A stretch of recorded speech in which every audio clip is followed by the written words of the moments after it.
Paramashivam. Om Nithyananda Paramashivam. Om Nithyananda Paramashivam.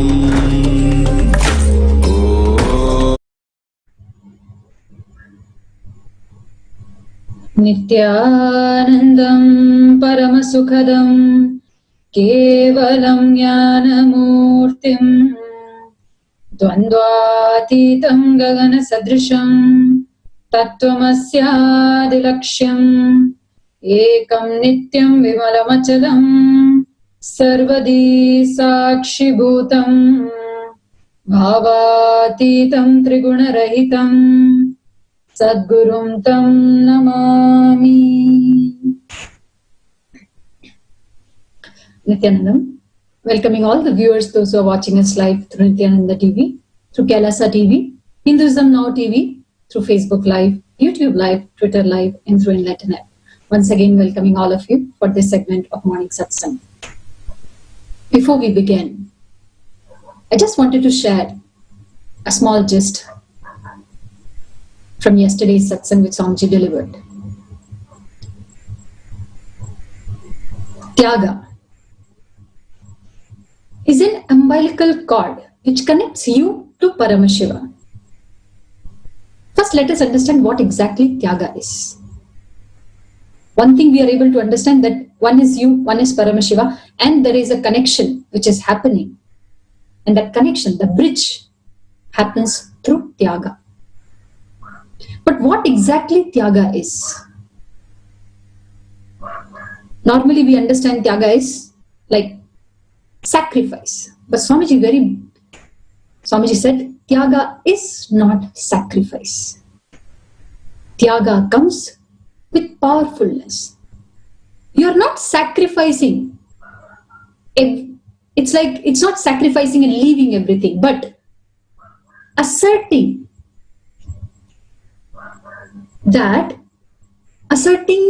ferociously your highest reality, your ultimate reality, that you are Paramashiva. When you ferociously declare and leave all your delusionary identities, the lower identity, the lower cognitions which you have about you. So when you are doing the Tyaga, you are leaving everything which is putting into you powerlessness, the lower understanding about you, because the ultimate reality is that you are Paramashiva. You are that highest super conscious being. So when you do Tyaga, immense powerfulness comes inside you. You are not sacrificing here. You are doing Tyaga, which is much more deeper than the word sacrifice means. Because you are leaving, you are dropping all those lowest identities which are stopping you to experience Paramashiva. That is why the moment you start doing Tyaga, any action, anything, any situation you are dealing with, you will always operate from the space of Paramashiva. When you operate from the space of Paramashiva, that is how, without you even knowing, Tyaga has just connected you to Paramashiva, has just manifested through you. For example, we all know the story of Mahabharata. We all know Kunti, we all know Gandhari. Being a single mother, when Kunti is there and 5 children are there, Pandavas, she ferociously deciding to align them, to grow them, to nurture them with dharma, is her Tyaga.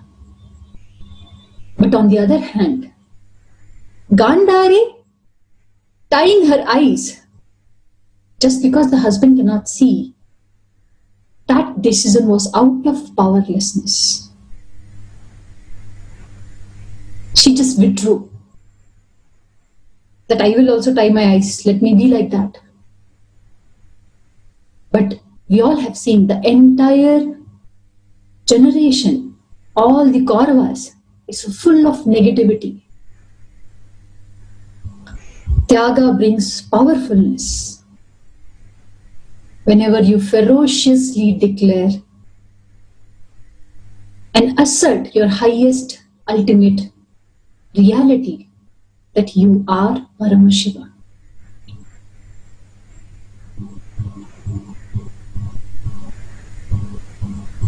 In this era, when we all are living on planet Earth,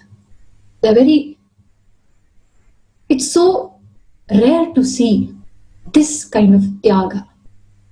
I can say Swamiji is the epitome of Tyaga. Being Paramashiva, he came down to planet Earth, assumed a human body.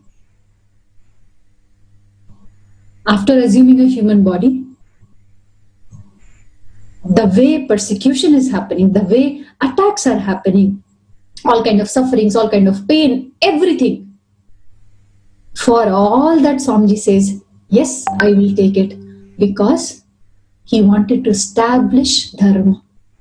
He wanted to establish the truth that Paramashiva is real, and it is possible for all of us to manifest, to experience our highest reality. That is Tyaga.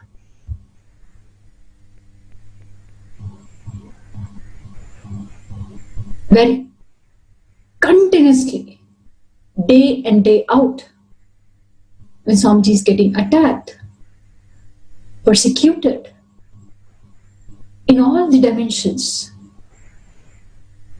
but he's still sitting with the same ferocious declaration, with the same ferocious stand, that he will make sure that everybody experiences that Paramashiva is real, and it is possible to reach him. It is possible to manifest him. He is manifesting.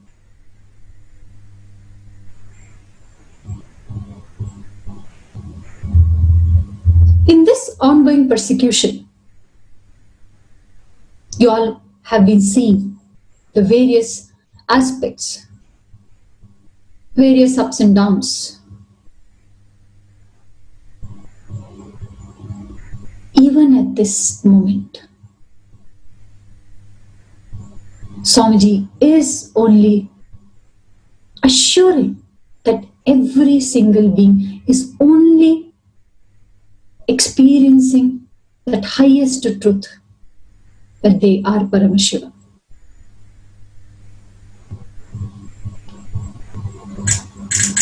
But if you just see on ground reality, on this, what exactly is happening, today we have one more stepping stone. I can say it is literally a breaking news. One stepping stone towards the justice. And that happens only because behind everything is Swamiji's Tyaga. I wanted Mayanatma Swami to come forward and share this breaking news with all the viewers.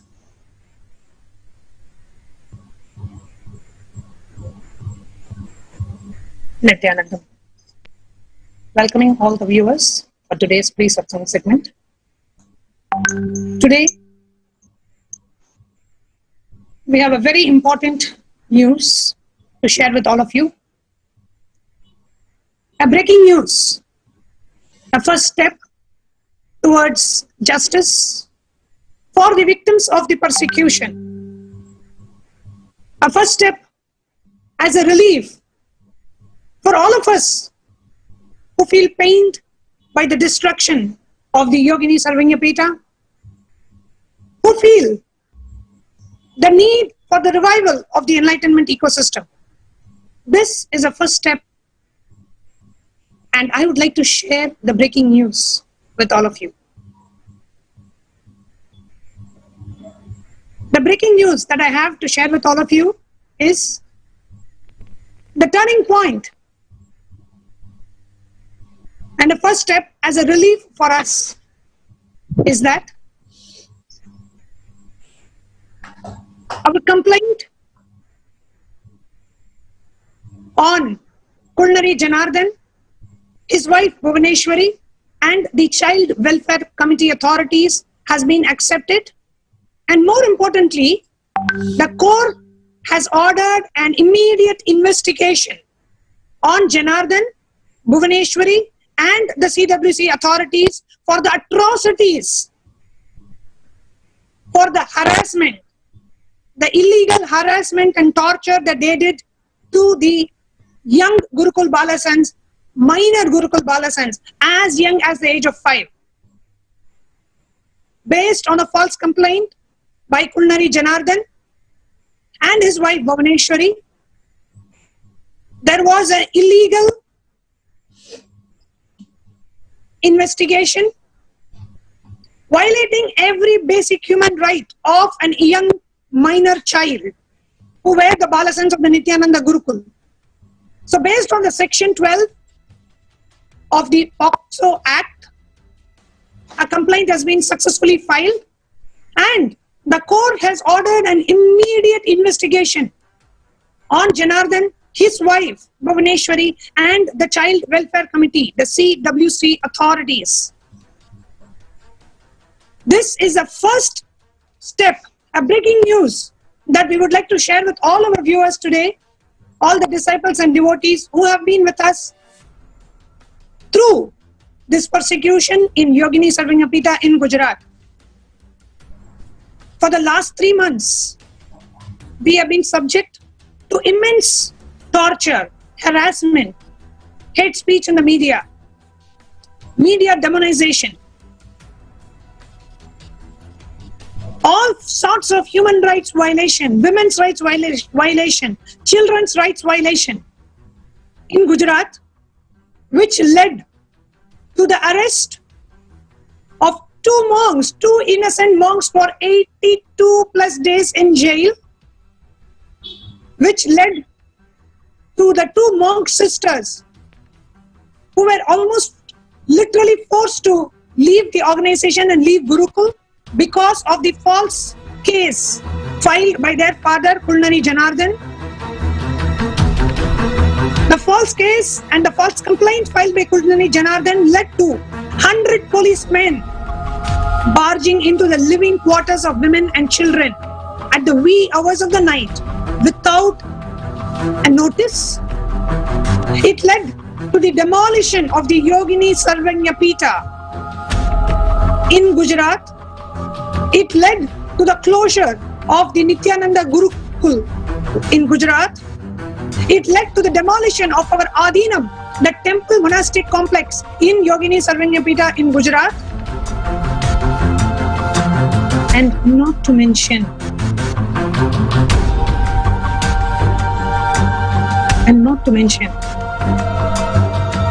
the hearts which felt pain hearing to the Gurukul Balasans, sharing the harassment they faced, the hearts that were crying, listening to the young Gurukul children being force-fed non-vegetarian food, being forced to watch obscene pictures, being forced to watch the mock videos, being forced to leave Gurukul, being harassed, tortured by whom they trusted as the so-called Child Welfare Committee. A child as young as 5 years old was asked why she was not interested in marriage. She didn't know the spelling of it nor the meaning of it.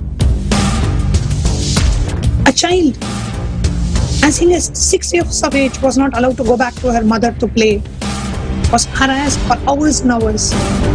They were not allowed to go to the restroom. They were not allowed to eat. They were not allowed to be with their parents or guardian.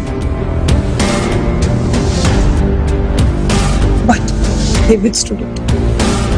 The brave, courageous, the Dhira of our Gurukul Balasans, they withstood all of this, but everyone wanted justice. All the Gurukul Balasans were continuously saying, we need justice, we don't want this to happen again to Swamiji. They were not even talking about them. They said, we don't want this to happen to Swamiji again. Can we do something about it? Can we do something about it? And today, there is a sign of relief. We can see a relief coming as our complaint has finally been accepted on this culinary Janardhan, on his wife Bhuvaneshwari, and on the Child Welfare Committee authorities, whom the children trusted as the Child Welfare Committee misbehaved with them, ill-treated them, abused them, tortured them, harassed them, got signatures from them on a plain sheet of paper. A minor children were forced to sign on a plain sheet of paper. So today, we'll be sharing more details about what actually happened and what we can expect going forward. So I would like to now invite the panelists, our Gurukul Balasans, Adinavasis, who were there in the scene, who were there witnessing, undergoing the torture. Let's hear from them what actually happened.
What the children who were harassed by the Child Welfare Committee authorities, who were forced and sent by this culinary, today are going to get justice. We really feel like, at least during this investigation, if this investigation is conducted fairly, we are 100% sure we would receive justice.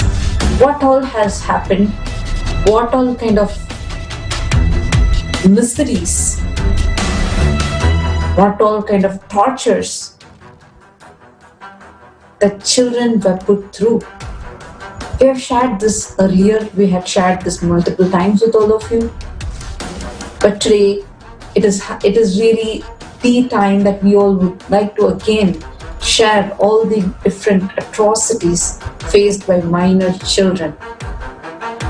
Like how girls as young as 5 years of age were dragged into seclusion in the name of interrogation by the Child Welfare Committee people. The authorities took the child alone, surrounded her,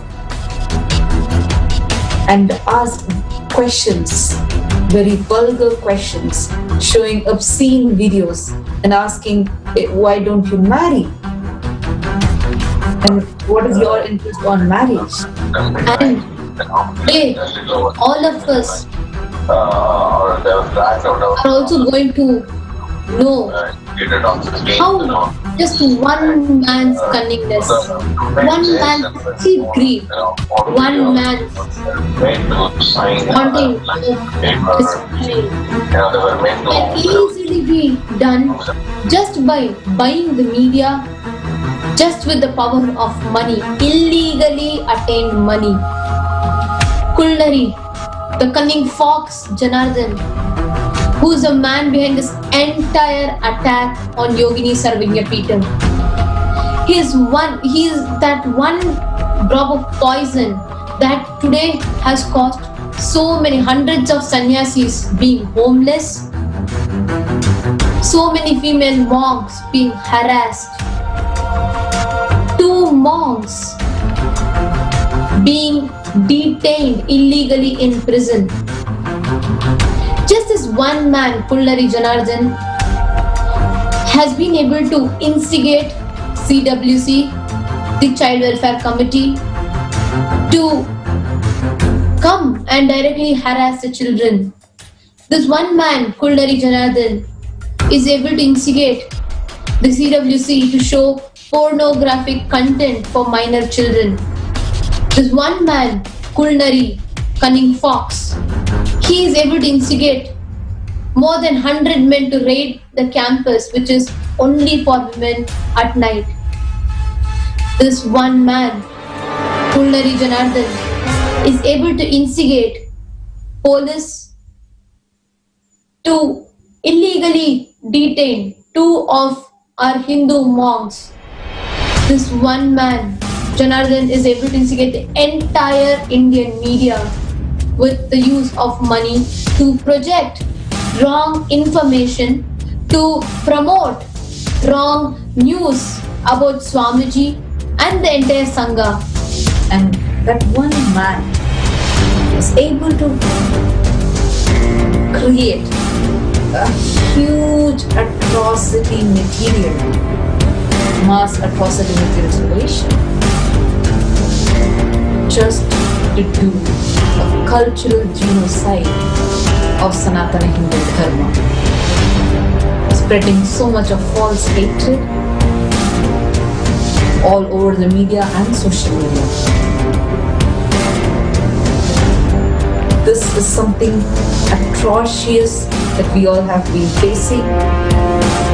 Continuously we are updating all of you, and here we have in the panel multiple people who are also going to be sharing their life experiences with all of you today.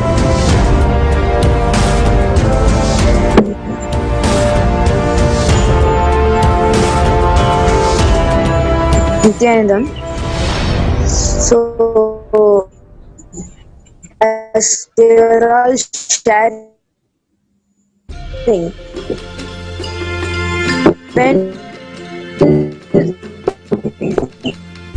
actually the way that we never had that protect your growing was so beautiful that when that happened in Gujarat, the Yogini Sarvagyapeetham, at the middle of the night, when all of us were all sleeping, and the kids were supposed to sleep at 8, and all of them were already asleep. We were taking care in each room, and they were all barging in. About 100 of them barged in and were hitting the door. With that, kids got up, were really frightened, and the moment they were all coming and hitting the doors, our mentors were also there to go there and to make sure that we don't get hurt. So it was only whoever was little older, we were all there to take care of the kids. And when they all barged in, there was no ladies who came up to wake the kids up. We were all on the second floor. There were no mentors who were there to make sure the kids were awake. It was men, policemen. I can't even tell policemen because they were all not even in uniforms. And they came in to the rooms. They were entering into the rooms after being informed that all the girls were all sleeping. Girl minors were all sleeping. They barged in and they're instructing people to open the windows, open the curtains and keep it, and wake the girls up. That is how the whole thing happened. We were all staying in 3 different rooms, all the kids, with each one of us being there, each mentors being there. And they came without even leaving us to take care of the kids, to wake the kids up. They pushed in and they were trying to wake the kids up. They touched one of the female minor kids. She was about 8 years old. And they were shaking her continuously to wake her up. That never ever happened in Gurukul. We don't touch kids to do anything. It is only how the context is given. But the way they came and did this, the kid was scared. And seeing this, so many kids were frightened. What they were asking the older, the ones who are older, Akka, what is going on? What is going on? Why are they doing all this? Did we do anything wrong? Are we in trouble? Did we get into anything? That is how they were all talking over there. Then we had to like calm them down and tell that nothing has happened, be with us safe.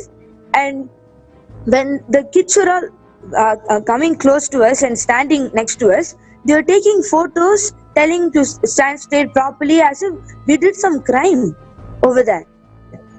All of them are in the half asleep, and then they go there and stand there, take pictures without any parents' approval, and made us all of us to stand in one single line. And they were like men who are, as I was saying, we don't know whether they were police or anything. They were all standing in 2 lines. Yeah, and all of us were walking in the middle of them. Till we entered to the room, the whole step, the whole the corridor, everywhere 2 lines were standing. Our mentors were away from that line. They were being pushed by few more people, and kids were all holding our hands so tightly. Akka, what is going on, Akka? That is the reaction they were all giving. We could not even talk to them because they were like looking at us as if we did something really wrong. They were looking as if we were all some dirt walking over there. That is the reaction they were giving to small kids. And then we had to like take them, we entered into one room, and next to the same room there were the like so-called CWC people sitting over there with so many men being there. There were no lady, maybe only Ma Pranapriya was there to explain, because we could not understand their language. And systematically and very in a planned manner, one by one the names were called.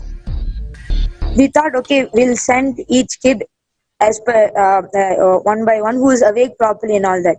They didn't allow in that way. They were only choosing names who they think will fall for their questions. Kids from international places, they're asking, are they missing their houses? Why are they there in India? That is the questions they were asking. And when the kids are going there, they didn't allow any one of us also to be there with the kids. They didn't allow any mentors, Ma Pranapriya, nobody. It was them and about 12 men around them to ask the question. In the middle of the night, it was about 12 to 1. That is the time they all barged in to ask random questions. Are you being fed properly? Are you having education properly?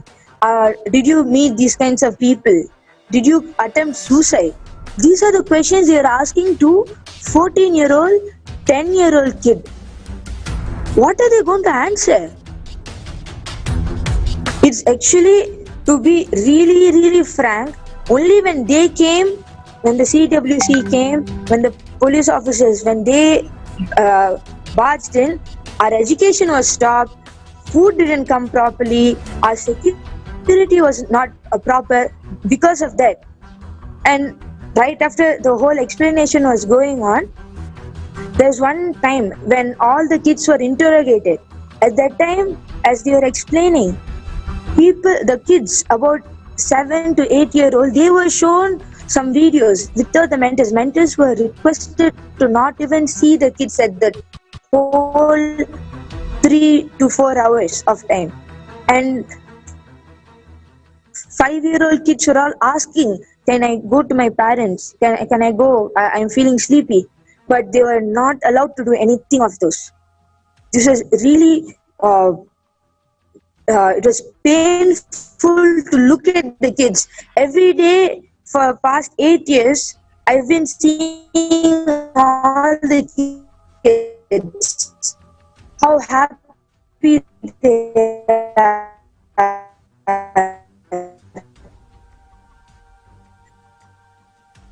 How asking to tell this very clearly, because this was a very, for that kid, it can give a scar if it is an outer world kid, but because of Swamiji's grace, she is withstanding for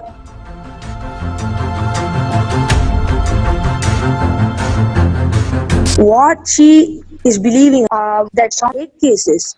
In 5 more years, you will also be part of that. So this is what I wanted to explain.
Nithyanandam. My name is Mahapprabha Swami. I am a mentor of Nithyananda Gurukul, and I was there when the incident took place in Gujarat Yogini Sarvagyapeetham. Child Welfare Committee, they abused our children, minor kids, age from 5 years to 17, 18 years old, 5, 6, 7 years old. Could they abuse them physically, emotionally, and even mentally? They invaded all female monk kids, especially their space, their safe, secure space. They violated basic children's right, human right. They came in, they manhandled our children. They played porn video to a kid who is in a monastery, in an ashram, who's studying a Vedic culture. They fed chemical food which is poisonous, will destroy their highest possibility of power manifesting. They instill fear in our children by having men hundreds of men in that campus, in our ashram, every day, day and night. Men rushing into their room, their private safe space, when they are resting, they are sleeping, which they have always felt home and safe that Swamiji have provided. They brought nightmare, disastrous, painful, fear and emotionally pain. Kids were in fear. They were crying out of fear. They put them into a room for hours together with no break for lunch, bathroom break or drink for water. They bring little kids to a room with strangers, men, like 12, 13 men, saying in the name, interrogating them around past midnight, 12 o'clock, 1 o'clock in the morning. Our kids were treated so badly that they were woken up in the middle of the night. They were given like fear shock. Their life were at danger. Our children, one of our kids could not even breathe. She had breathing problem, and we could not have medical team to attend to the child. They could have cost this child welfare committee, would have cost life of our children.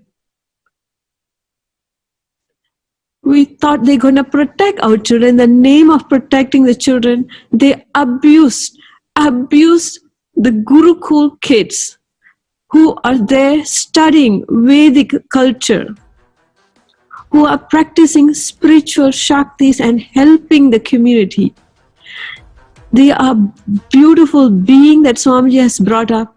This Janardhan, his wife, the child welfare committee, they just destroy the whole safety, everything that Swamiji and the Sangha has provided in Yogini Sarvagyapeetham. They violated every human right. They gave a blank paper to a minor kid of 6-7 years old kid to write a statement and make the kid to sign the papers. We mentors, parents, Swamis, we are not allowed to go to near to our children. When we are responsible for the kid's life, we are answerable to the parents.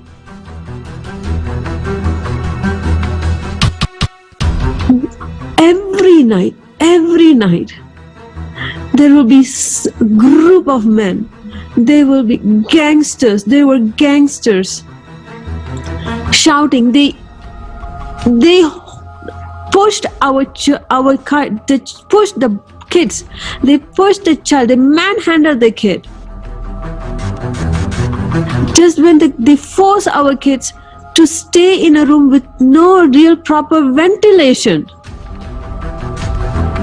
like a small room. They put about 17 kids in that room and just be there for hours together.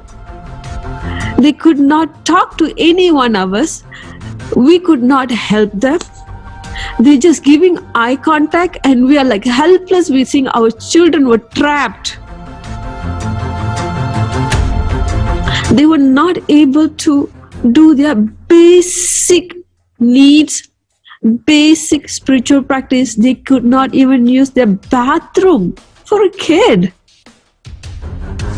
What is that so important with that interrogation? They do not allow a child to use a bathroom, restroom. They went and fed food that's non-vegetarian, chemical, poison food, which not even we parents, mentors, sannyasis of the Sangha who are responsible, who are Swamiji was answerable for this children's safety. We giving vegetarian offered food. They brought from outside. They did not allow us to see the ingredient. They just fed chemical food to our children. Worst thing, one of our kids had a breathing problem out of fear.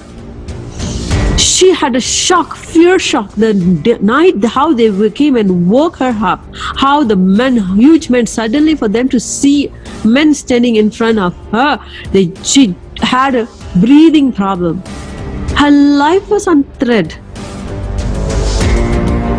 And we could not even let medical team, our doctors, to attend to this child. We could not even take this child out to the hospital.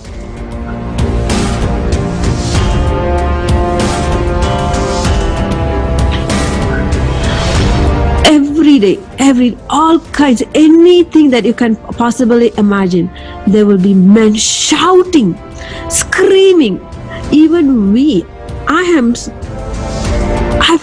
I'm so much experienced. Even I had fear stroke, scared. I don't know what's going to happen. Every time, like, oh God, what's going to happen next? We have to literally hurdle our kids who had so much freedom. Hurdle our kids into a small room, keep them with their safety. We do not know which man, who are these people, what hour they are coming, what they really want from us.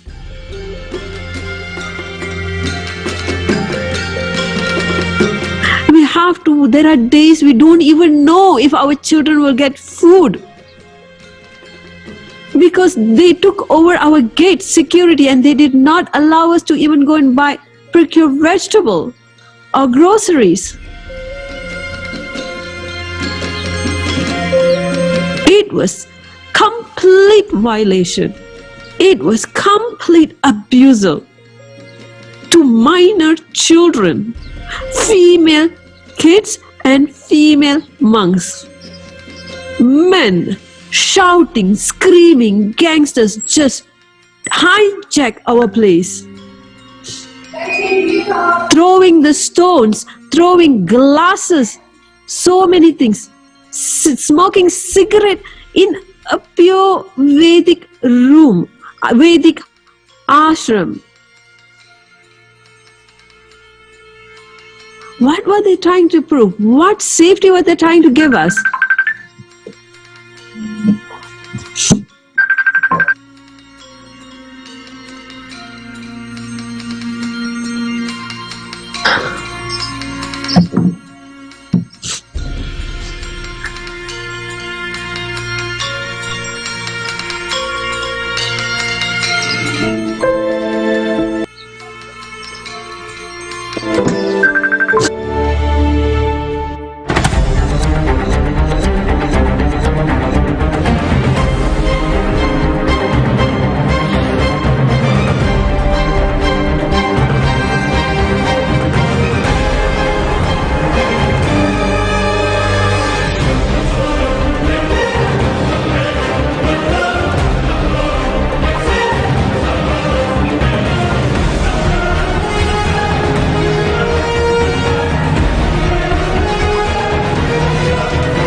Dear viewers,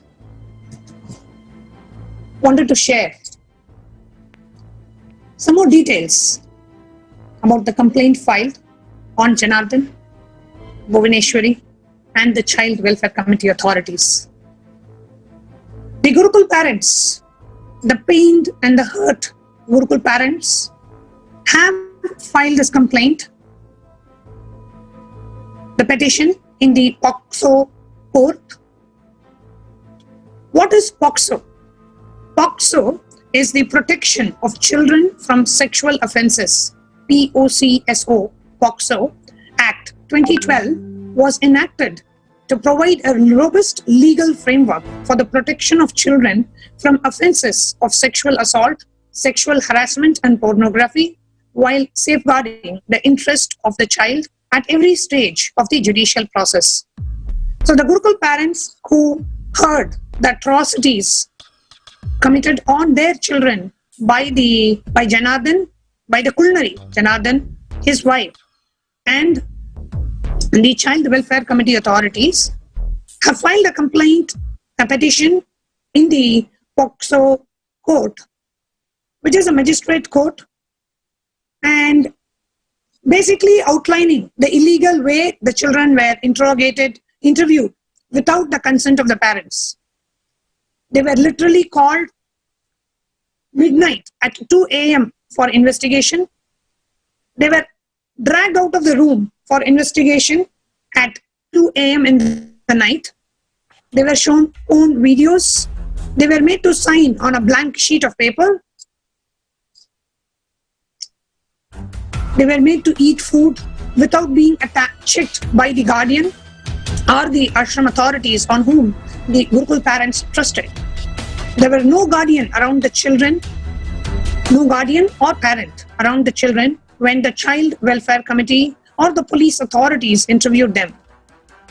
And all this, whatever the children have gone through, comes under the different sections of the Indian Penal Code. The IPC comes under different sections of the POCSO Act, which is nothing but the Protection of Children from Sexual Offences Act. Several violations from the behavior and the conduct of the concerned police authorities and the CWC authorities.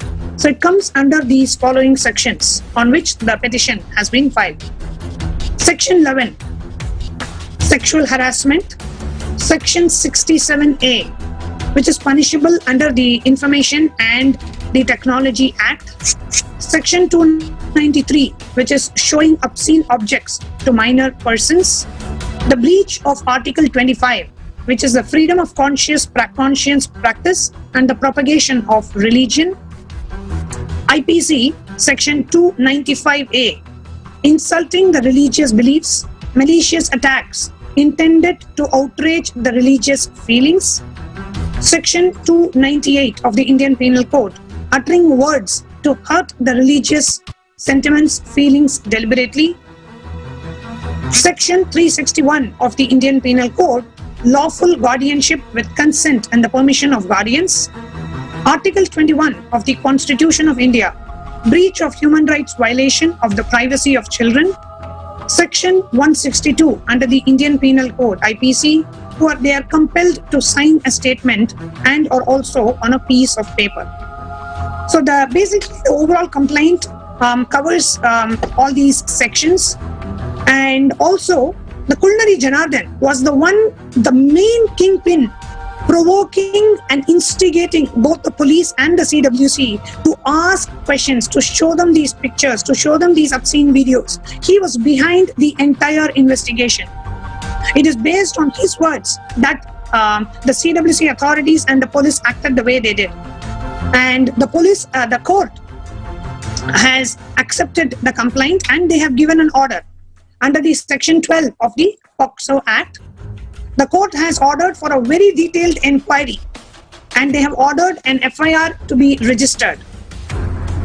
So within the next 1 month, a detailed investigation has to be done and an inquiry has to be done into this matter, and the police has to submit a detailed report within the next 1 month.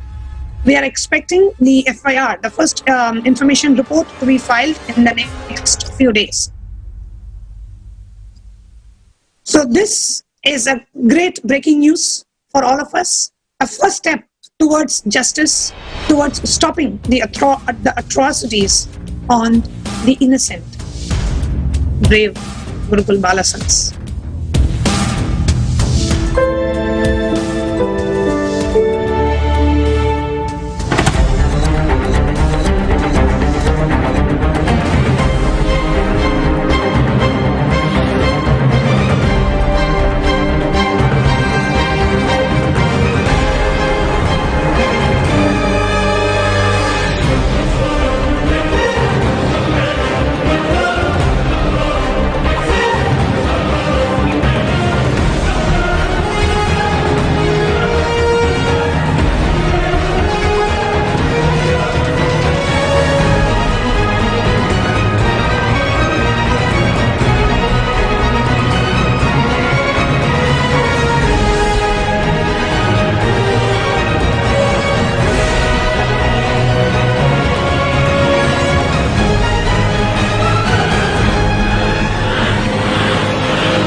Nithyanandam,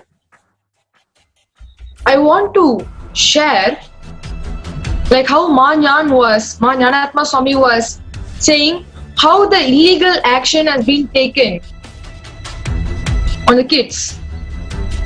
I was there physically, and all our information without our knowledge, it being shared with multiple people, including the investigator, CWC. This one, how I have this one question, how can you leak some personal information about any students or their backgrounds to somebody who are not involved in Sangha or who are not part of our family? Because when they were investigating us, they know all the information. They were asking, okay, so it's been this many years you are inside the ashram and your family members are here and they are there, so on. And I was like so shocked. How do you know all my family history and details?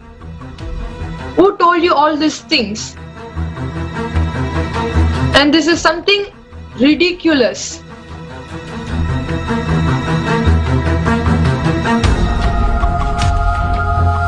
And I also would like to tell one most important thing here. As a minor kid, how and what they are being gone through because of all these illegal actions, because we have no clue what is going to happen in the next moment, and we are completely blocked and locked inside the ashram. We are not allowed to go to washroom. We are not allowed to eat when we want, when we are hungry. And we are not able to talk to our parents that we are going through this something. And they are hurting us using our sentiment. They are hurting our sentiment by using violence, violated words.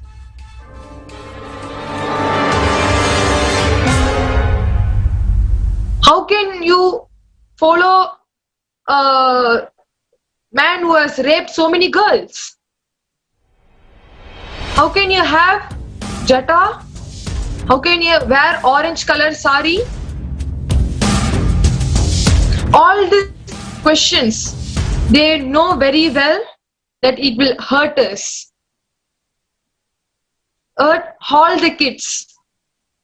Knowing this and asking all these questions put us on a deep depression, deep confusion.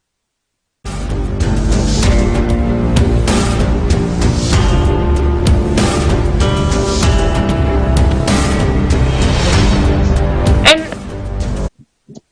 this is something which everyone has to take responsibility to what has happened for us as the kids. This is not something easy to go through. Nithyananda, as Ma Shiva had shared now, so how the kids, the minor kids, were brutally tortured, they were actually abused, and literally the whole hard work of Swamiji, Bhagavan Sri Nithyananda Paramashivam has been destroyed. He's been, not only him, more than hundreds of monks and Adinavasis have been made homeless now, and 2 monk sister disciples were actually illegally arrested and kept in jail for more than 84 days. So this is atrocious. This persecution on us, on Hinduism, and Swamiji, the avatar, the incarnation, who has landed just for the humanity to raise our consciousness. How crores of money, deities, the jewels has been looted, and the minor kids were actually tortured by showing porn videos and giving non-organic, non-vegetarian food. All this is too painful to hear, to see, and literally atrocious. And the questions like 100 gundas literally barged into the campus, the Yogini Sarvagyapeetham, out of no reason, out of no purpose, just barging in and attacking us. So definitely we will get justice, and this atrocious persecution on us will be definitely ended, and Sanatana Hindu Dharma will definitely be revived by Bhagavan Sri Nithyananda Paramashivam.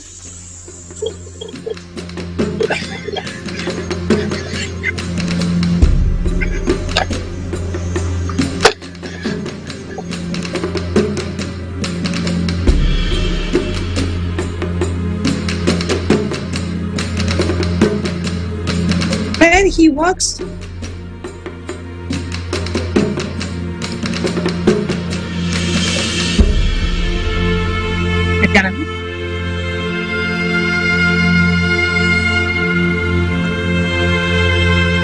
be tireless in the immense hard work of Swamiji, reviving so many Sarvagyapeethas around the world.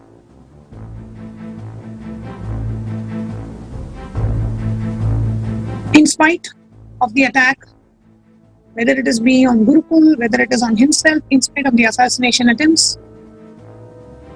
From my own personal experience, dear viewers, I can tell you, for every Gurukul Balasant,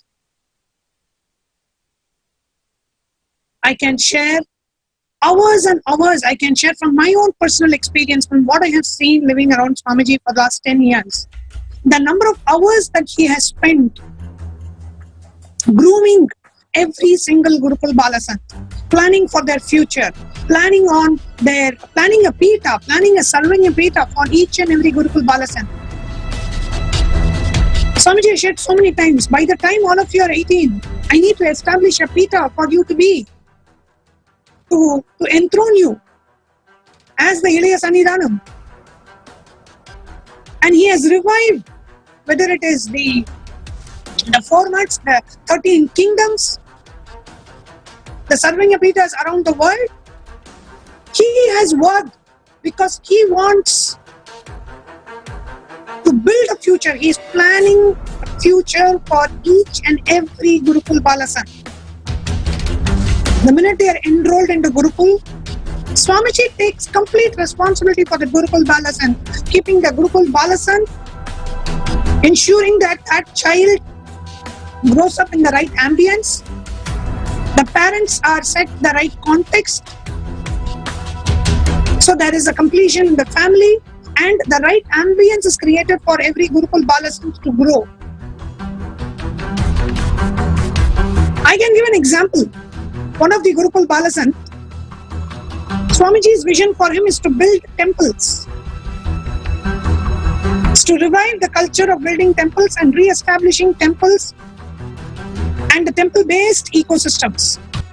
At the age of 7, Swamiji gifted him a book which talks about the architecture of temples, and that Gurukul Balasant was sent on a tour with his parents to visit all the big temples of India, so that from that age, at the age of 7, his very DNA can imbibe, his very muscle memory and biomemory can imbibe what a great civilization we are and what kind of temples we have built.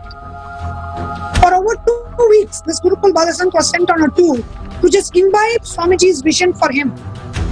Swamiji personally chose books on temple architecture, the temple science, how temples were built, how long it took, what are the architectural nuances of this temple. This is just an example that I'm sharing for one Gurukul Balasana. Same way, each and every Gurukul Balasana, Swamiji has planned, designed, crafted their future. That is how is his passion for Guru. Even parents don't spend that much time planning a career for their children. What the child needs, what are the child is meant for, aligning the child's prarabdha to the child's future and planning a career, crafting a career for that child. And I can tell you, dear viewers, for each and every Gurukul Balasana, Swamiji already has a beautiful career path and they are given training in that. Where special teachers are brought, special tutors are brought to give them if they need any kind of an additional skill.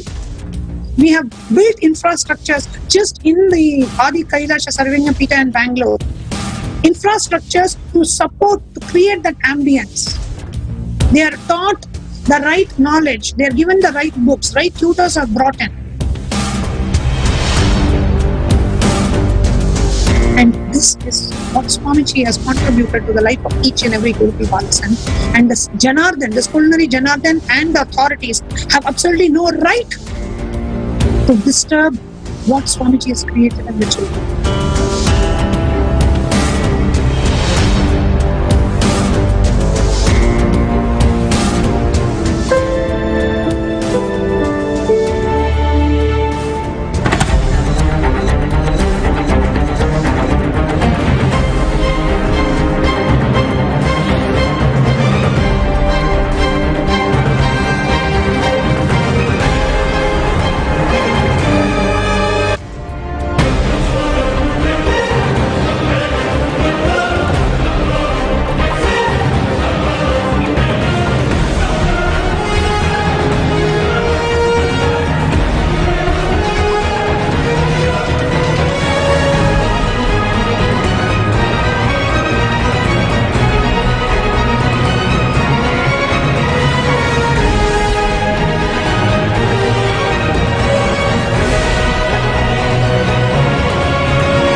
And despite of all these persecution,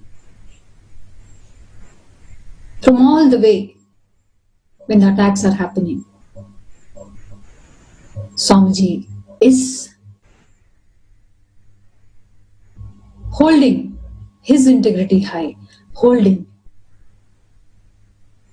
the very tyaga of him to contribute to humanity. And that is why he's keep on contributing to the world. Whether it's delivering satsangs, having various programs, or celebrating the presence of the happening of Paramashiva on the planet Earth, as we all know. Tomorrow, day of 21st Feb 2020. The grand celebration of Paramashivaratri is happening, and around the world, the celebrations are going to take place. Wherever you are, in whichever country, must visit the temple, visit the Adinam, and be part of celebrations. There are various offerings which you can offer on the auspicious occasion of Paramashivaratri. Offer the Pratyaksha Pada Puja to our beloved Swamiji as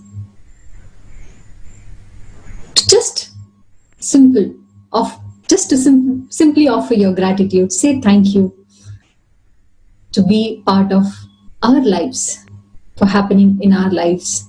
You can offer Pratyaksha Pada Puja, you can offer Tulabharam, and we